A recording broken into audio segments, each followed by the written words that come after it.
আসসালামু আলাইকুম গাইস। আজকে আমার মা সকালবেলা উঠেই বলছে আমার খুব কচু দিয়ে ডাল খেতে মন যাচ্ছে। তো যেই কথা সেই কাজ, আমরা বেরিয়ে পড়লাম কচুর শাক খুঁজতে। দেখো কচুর শাকগুলো সুন্দর, তবে আমার দাদির পছন্দ হলো না।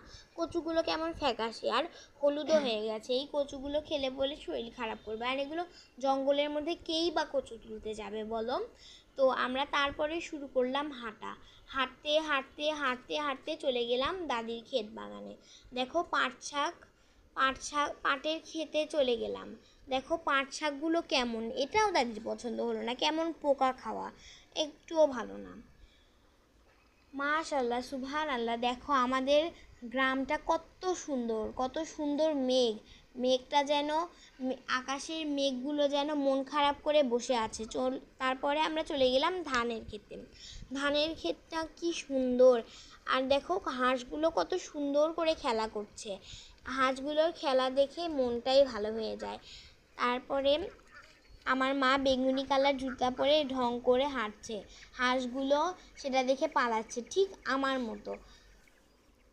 দেখো কি সুন্দর একটা ওয়েদার, আমার মা হাঁটছে, আর এই তো একটা মুরগি ধানের ভিতরেই ঢুকে গেল।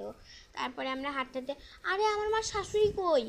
শাশুড়িকে হারিয়ে ফেলে মা দৌড় দিয়ে লেবু ছিঁড়তে গিয়ে ধপাস করে পড়ে গেল। দেখো পানির ভিতরে অর্ধেকটা পড়ে গেছে। দেখো আমরা কতগুলো লেবু তুলেছি এই বাগান থেকে কচু দিয়ে খাবো বলে।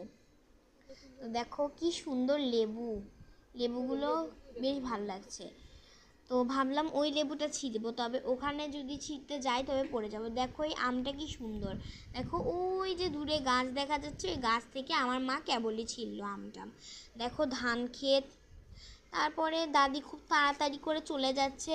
দাদির খুব তাড়া, দাদি সকালবেলায় ওটা রান্না করে খাবে। দেখো আমাদের তোলা কচু, এগুলো আমরা তুলিনি, আমার একটা আন্টি তুলে দিয়েছে। কচুগুলো কি সুন্দর দেখো, হাট বাজারের ব্যাগ ভর্তি করে